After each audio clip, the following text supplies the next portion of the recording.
Hey everybody, it's Jochen Heiden, and I'm back with the Hellsen versus Heiden Scenario 2 campaign. This is December 16th, 1941, turn 10, combat replay, and my analysis. So obviously, the big thing that we've got dealing with right now is this air war over Burma. Last term, I felt like we kind of traded even, but we're kind of out of aircraft. But this turn, I brought a little something extra to Burma, and I'm hoping we can put up a good fight.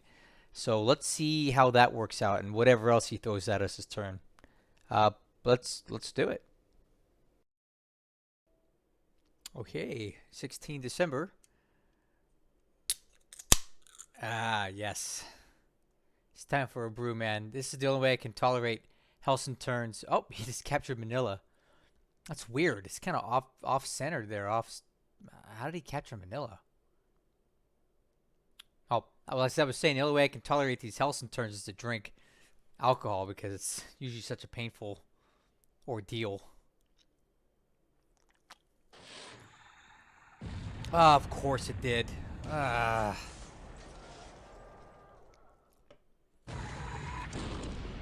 that sucks. That ship's absolutely gonna sink. Hmm. I think it had supply on it, but still, I don't know if we were able to unload much of it at all. That's at Luganville. Okay, he's coming ashore at Sinkawang in northern Borneo.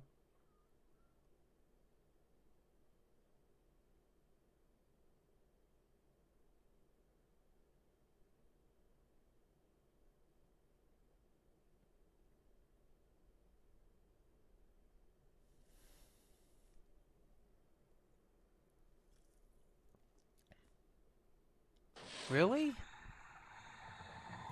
Where was that even at? Oh, dang. Oh, check this out. He's already pushed his subs up towards LA. And the reason he's done that is because he knows that I like to use Los Angeles for my logistics because he watches my videos from the Lodric game. That's one disadvantage of having a guy watching you play another campaign similar to the one he's in. He gets to know my thought process and secrets and stuff, and he knows that I like to run out of LA. Fortunately for us, the I-5 misses this ship, but it's too close for comfort. It just is a reminder that he's already here, already on in day 10, turn 10. He's already off the coast of LA, and we're going to have to escort up. There's just no other way around it. We don't have any time to spare now.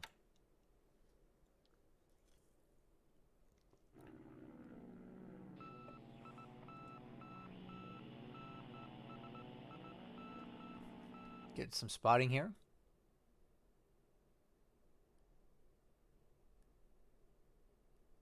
Look at all those troops he's got down here already.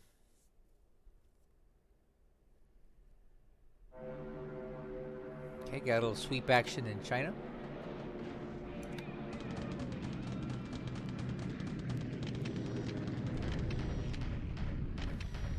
Same thing. Okay, now he's going for a big raid here. We're going to take a lot of casualties on this road because of the terrain that it is. It's like clear terrain. This is the Lusu War area here.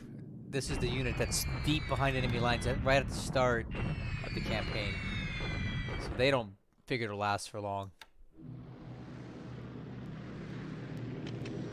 And he's going after it again.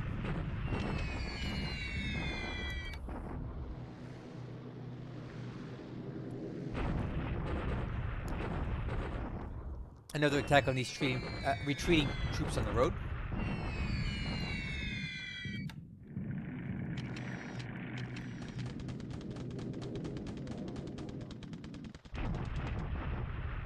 These are just the guys that are hanging out in the mountains here. These guys are a little better protected from bombing attacks because it's mountainous terrain in this area. So it's really hard to do any kind of damage with the aircraft.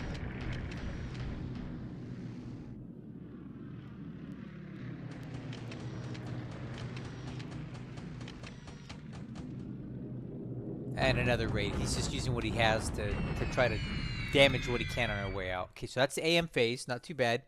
PM phase. I'm still waiting for the Rangoon attack to come any minute now, right?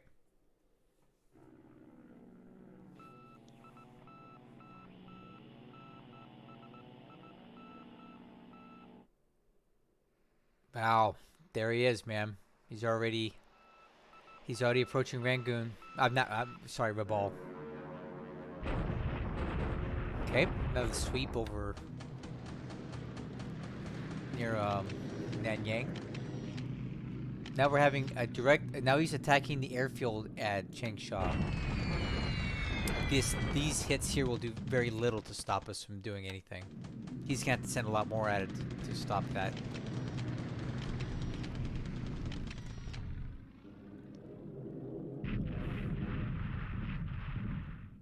Okay, now we're in Malaya. Looks like he's doing some softening up attacks in this area to bust through here. Casualties pretty light, terrain's decent up there. And another raid. Okay, hardly anything to show for it. Okay, back in the same hex near Nanyang as previous turns.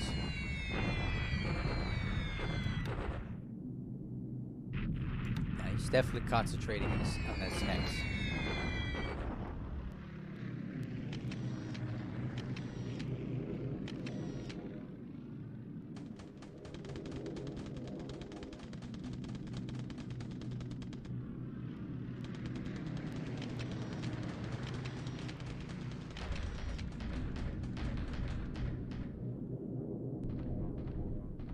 Really surprised that he's letting us go unchecked at Clark with the bombing.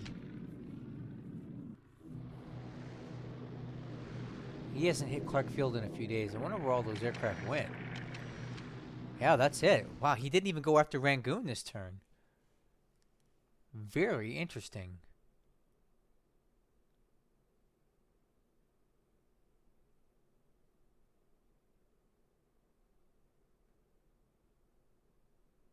Maybe we hurt him worse than I thought.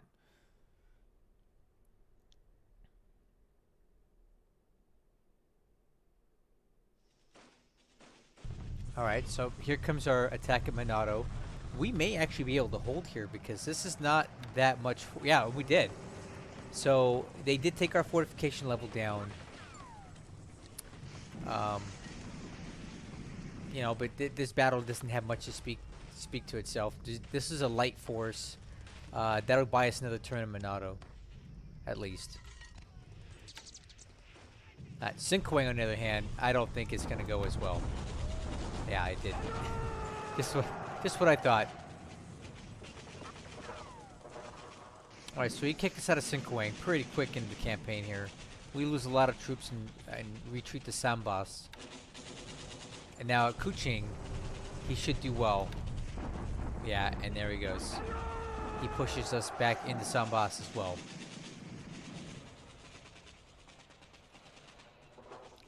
Yeah, he had plenty of troops to do that. Now we've got a Naval Guard unit in Malaya hitting this beat up unit that was bombed earlier. It'll be an easy slam dunk for him here. And they surrendered. Little cowards. That's the end of that unit. Okay, that's it for the ground turn. That's it for the ground operations there. Thought it'd be a little more, but it's kind of a quiet turn. Can't complain about that. Especially against Hellsen. Although he takes his time to plan his next evil move against me. So even though it may give me a turn to catch my breath, it's actually hurting me because he's just taking that time to reposition and get ready for the next assault.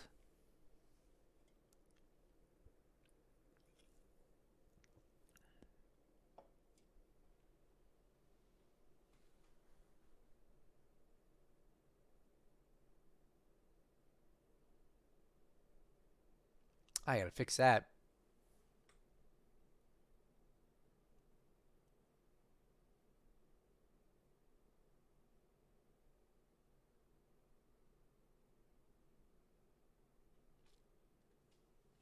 Got some stuff arriving at Rangoon. These are not new aircraft. These are just reinforcements.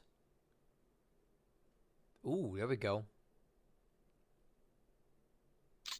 Okay, wow, that was kind of a quiet turn, but I'll take it. Let's analyze it now.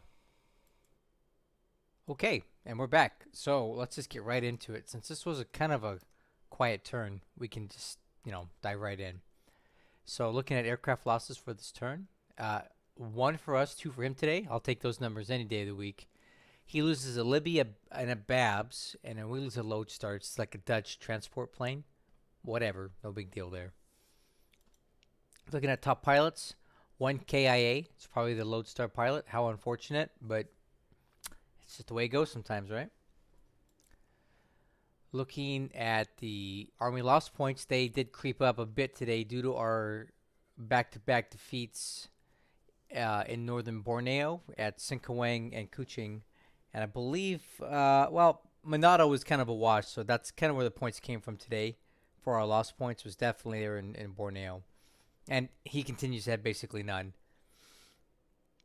Looking at our ship losses, we did take a loss this turn. It was the British transport ship Talon. It had cargo on board bound for Luganville, and I don't know if we even got any of it off. So I sent 2 cargo ships to Luganville from Australia, and they were both sunk, one after the other by submarines. I'd have no escort to give to them, so I guess that's how they got picked off. I can only hope that some of the cargo was unloaded. We are showing a little bit of supply into Luganville, but if you consider those 2 ships at 5,800 supply on them, I don't think hardly any of it got onto the island. It is what it is. I just don't have the ASW assets out here to really stop them from doing that stuff. All right, so it's showing 2 ships sunk for Japan. Was this showing that previously? I don't recall. But yeah, it's showing an AKL and an AK. I feel like there's maybe more than that, but that's what it's telling us. The Japanese aren't being very forthcoming about their losses. So everybody get a good look here. He's definitely coming up a lot faster on this score than in my other campaign, for sure. All right, we'll take a quick look at SIGINT report.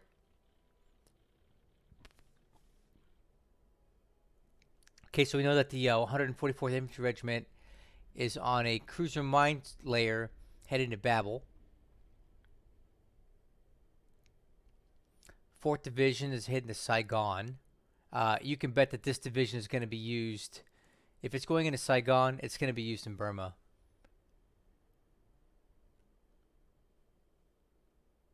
All right, and this SNLF is heading to Truk.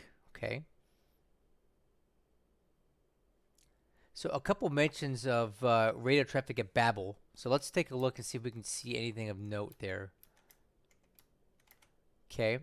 So it's telling us he has 22 ships in port and only 5 fighters. Man, I still wish I had bombers on.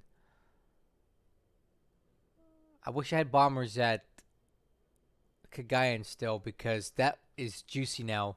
He's got very few fighters there to defend it, and a lot of ships in port. They would have been a great bombing opportunity, but I believe that window is kind of closed on that operation, so he's just going to have to get away for it, But cool that the SIGINT is working out for us. We would not have known to look at this if it weren't for that. So the SIGINT definitely helped and gave us some good information.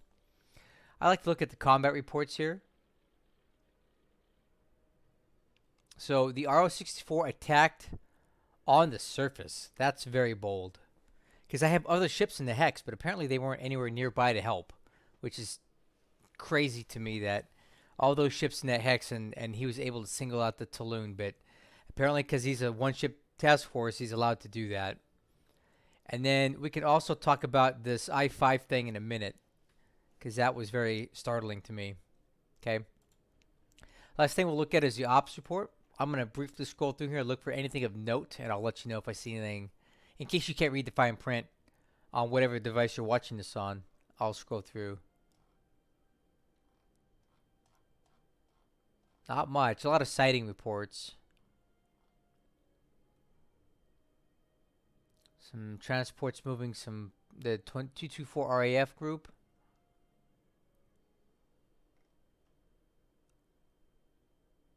Some other transport stuff. Okay, we got a couple destroyers coming up to service here at Colombo and at Surabaya.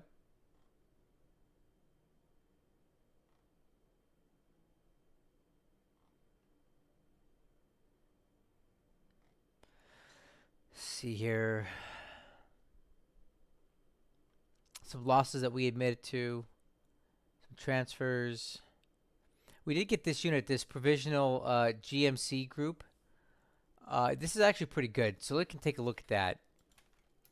The provisional GMC group is located at Baton, and it's actually a bunch of half tracks with 75 millimeter howitzers on there. So I definitely want to move this forward and get it up into Clark Field because it'll be great on the defense. And then if you look at Cape Town, you get this convoy in. Check it out. Convoy. So this is how the game works this out, okay? They want to dump stuff off at a base, and this is the way that they do it. They put together a coastal defense unit and call it a convoy, and they will drop it off at a base, right? In this case, Cape Town. On this base, you have, or on this unit, you have supplies and fuel, and it will unload all of this onto the island or onto the base itself for you to use. And then, if you look here, in 3 days it goes away, but not before it unloads all this stuff. So this is how they do off-base transfer of supplies to Cape Town. They bring in these coastal defense units and call them convoys. They unload their stuff, and then they withdraw automatically. Now, you'll also see later in the game, these convoys show up with lots of devices, like tanks, squads, weapons, right? So when they're there, they dump all that stuff into your pool of devices so that you can use them to re-equip and supply and rearm your battered ground units. So that's one way that this game uses to insert extra stuff that's not already in the pools or already coded to be made on their own through production. So anyway, I'm done talking about that. Not much more to say. Let's go ahead and talk about the turn and where we're at with everything. So in China, one issue that I'm seeing here is all these units that are trapped, but I think he's kind of weak. So they're trapped, but they're not trapped behind things that are that strong. So I see an opportunity here to do little jailbreak activities. So what I think I want to do here is use this as our corridor to escape, and we're going to move all these units, or a lot of these units, down into this hex to break open this exit route, right? We don't even need to fight them here. We just need to open it. So this hex side will open up when they come in, and this hex side will be open. And these guys can continue to retreat through this corridor that I'm going to make without even necessarily having to get engaged in ground combat. I don't want to get engaged in ground combat because this is clear terrain, but I have to open up a pathway to allow these troops to escape. And I think that's how I'm going to go about doing it. We continue to retreat down here into Wenchao. Obviously, we had to deal with him bombing us the other day, or doing a shore bombardment, and it caused fires. But the fires seem to be getting put out. Once we repair the damage, we can start working on building up the fortification level again. Supply is flowing, so Fortress Wenchao will just be a little bastion of safety in this part of China. We'll hold it as long as we can. We have plenty of troops coming in here. Yeah, I mean, geez. I'm looking at the AV values here. We're going to have like 1,500 AV in Wenchao. That will be very difficult for him to take that. He can eventually. He can just surround us. He can cut us off. He can show bombard. He can do whatever he wants. But until he does that, it will be very hard for him to dig us out of Wenchao. So that's the plan. We're going to move everything in here and just fortress up and make this our little Stalingrad in eastern China. Everywhere else in China, things are going just fine. I did take a gander at this, and while he has these troops, these are the victorious troops from Hong Kong. They're probably heading up this direction. Look at the damage in Hong Kong itself. Heavy industry, 35. Light industry, 100. Repair shipyard, 21 damaged. So This is actually really good for us, okay? If he wants to repair these things, each one of these is going to cost him 1,000 supply to repair. He probably won't because it doesn't make sense to do that. It doesn't make sense to spend 150, 170,000 supply to rebuild Hong Kong into whatever it is that he wants to do. He can just leave those industry sites damaged for the entire campaign and work with whatever he's got left. But it just goes to show that damage occurs when you take a base that is occupied by engineers. Some of it's RNG, some of it is intended based on how long the engineers are there, how many are there, and how long they've been prepping. And this is just how it goes. So if you're a Japanese player, you can't complain about damage to the base. It's not just Lodric, for example, that has to suffer this. Hellsen is taking a significant hit to damage in Hong Kong as well, and it could happen to anybody. So watch out for that if you're playing Japan. You could end up with bases that are wrecked. Looking over here into Burma, I'm actually really surprised that we didn't have a third day of air assaults into Rangoon. He did 2 consecutive days and shot down a lot of our planes, but he did not come in for a third. So, that's fine. Every day that we're not fighting is a day that we're getting stronger. We currently have 138 fighters in Rangoon, and check this out. I got another 40-something buffaloes coming in this turn, and we're going to have almost 200 fighters at Rangoon. Now, granted, they're not great fighters, and the pilots aren't great, but that still quantity counts for something. So when I put up a cap of 100-plus fighters, I feel like we can at least sustain the attrition rate over Rangoon for quite a while before we can't anymore.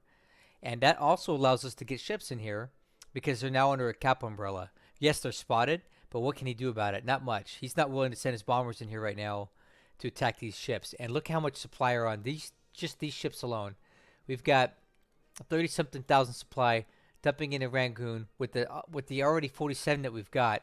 And that's all going to start feeding its way into China to keep our war effort up there. So we will get as much supply out of Rangoon as we possibly can while we can. And with this amount of fighters here, we can probably hold out for quite a while at Rangoon before all these ground troops get up in there and make it untenable. A couple weeks to a month maybe, but that could be a very important time to be getting supply into China. Every little bit's going to help. Everything else in the Bay of Bengal is quiet. All of Sumatra's quiet. He has not attacked Singapore yet, and I don't really know what he's waiting for. But, that's fine with me because we actually had a lot of disabled aircraft at Singapore, and every day that he has not attacked, it's allowed us to get them stronger. So I can actually continue moving these aircraft out of Singapore, and we'll be down to just 1 damaged aircraft left. That's actually a big win for me. I've saved dozens of aircraft out of Singapore because of his delay, and I don't know what the delay is for, but I'll take it. He did take these 2 bases here in Sarawak. I was calling it North Borneo. I guess that's over here. This is Sarawak, but it's still northern Borneo as far as I'm concerned. And he took these 2 bases, and he's got us kind of corralled in here. All these will probably surrender if they're attacked again, and it is what it is. It's not much I can do about it. These guys don't figure to last anyway, but they normally last a little longer than 10 days into the campaign. In Java, in the Java Sea, I have some good news to report. It looks like the Houston and the 3 destroyers that are British that came out of Hong Kong are going to make it into Surabaya next turn. Granted, he's only got 1 hex to hit us with the sub, but given that this is a high-speed surface task force with destroyer escort, I think we'll be okay getting into Surabaya. I'll get these guys patched up, refueled, and then we'll send them on their merry way to some other place. We still do have the ABDA light cruisers. They're all fully intact and safe. We had a strong, the destroyer Stronghold just came up for us this turn, and it's fully repaired. Also in Surabaya, we have a Dutch sub and the Vendetta, which will be back to full operational status here in 3 days. So we've rescued almost, well, I don't want to say almost all. We lost a lot of them in Manila, but we got quite a bit of destroyers out of Hong Kong, out of this area. Everything up in here, with the exception of Boise, made it out. So that'll preserve a decent amount of surface firepower for later on when we need it. Or I can just send them to Australia. Or I can do what I just did here with the Dutch destroyers. If you see here, we actually have Dutch destroyers now in Tagilitjap, and they're going to be used to escort all these fuel-laden convoys. So I have these ships here, and I also have these guys in port. We have a lot of fuel at Tagilitjap, and now we actually have some ASW assets to help get them out. So I'm going to start moving ships out of Tagilitjap here within a day or two, and we'll actually have some destroyer escort to do it.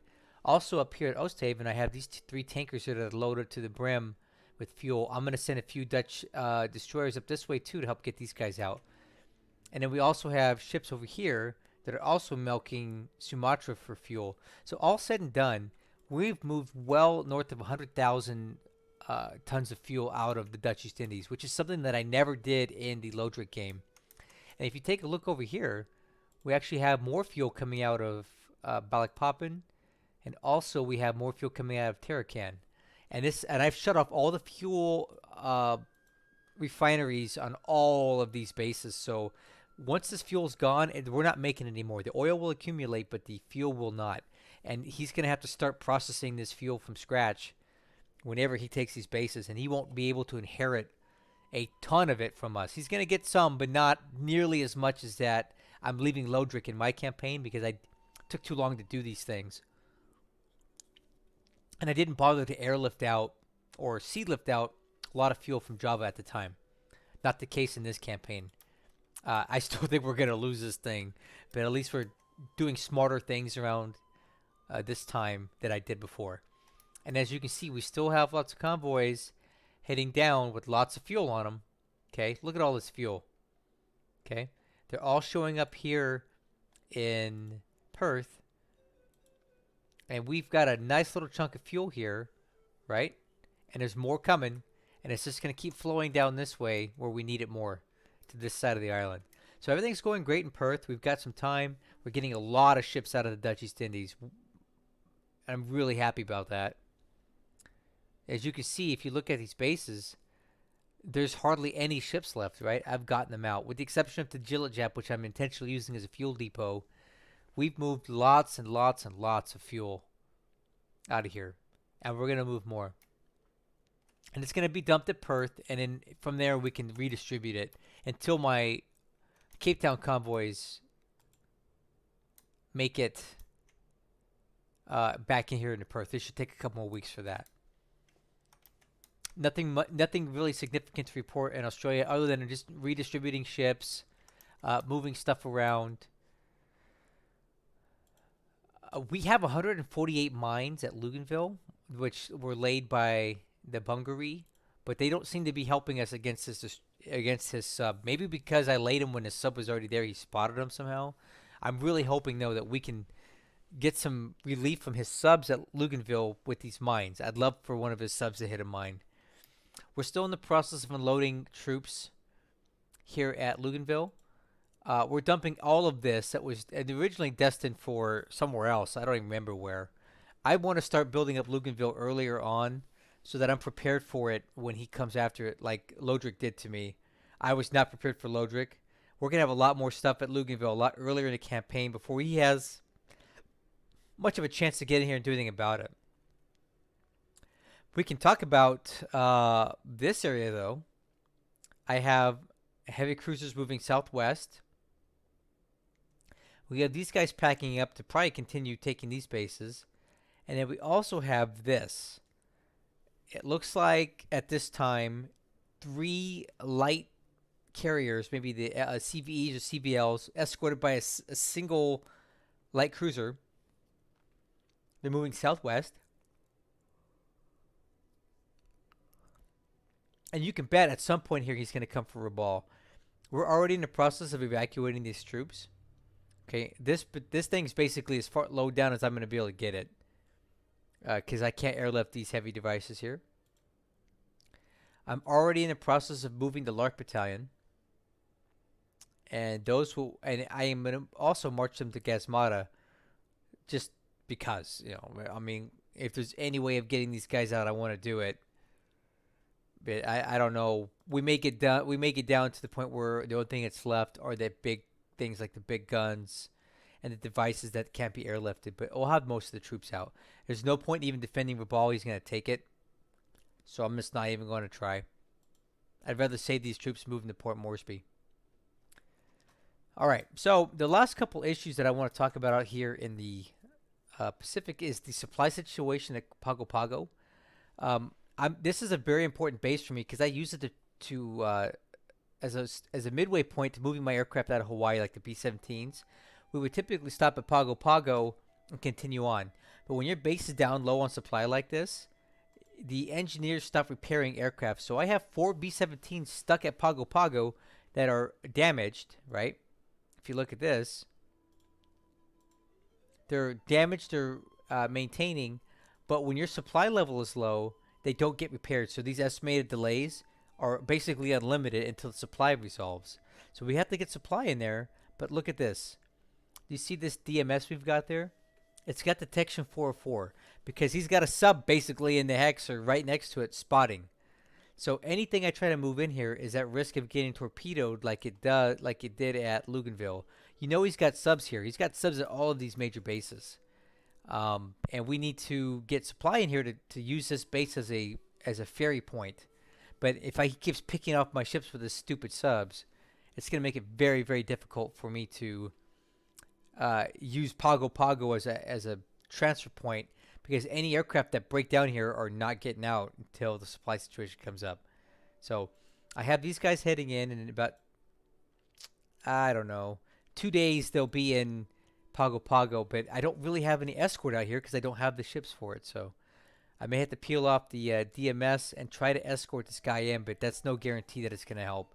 So we do have a situation in Pago Pago. We need supply in there, and it's hard to get it because he's got a sub blocking it in. All right. Last thing I want to talk about today on this turn is the fact that we're already dealing with subs off the coast of Los Angeles. It took Lodrick about 3 weeks to get subs this far out.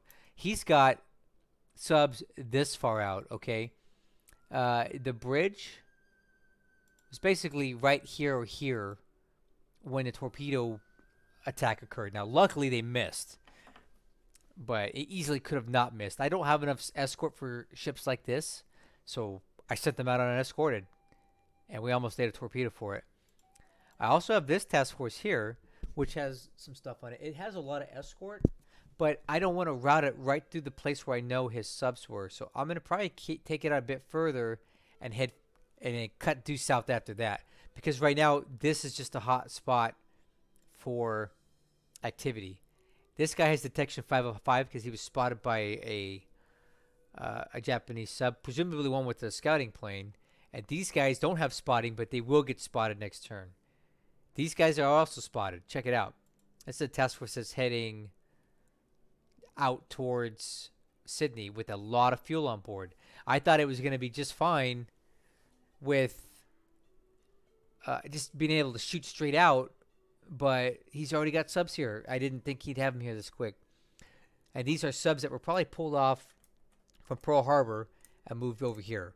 So he's got me blockaded in here, and we're going to have to run a gauntlet every single convoy that I want to move out of LA, which is going to be a lot of them because that's my logistical hub. If it gets to be too much of a pain, I will move stuff up to San Francisco and we'll head out that way. But I'm sure he's got some stuff set up here just in case of that contingency. So Hellsen's already making our logistics a pain 10 days into this, and I just didn't have to deal with that with Lodrick. So it's a learning curve for me, but I'll get through it. Overall, this was a good turn.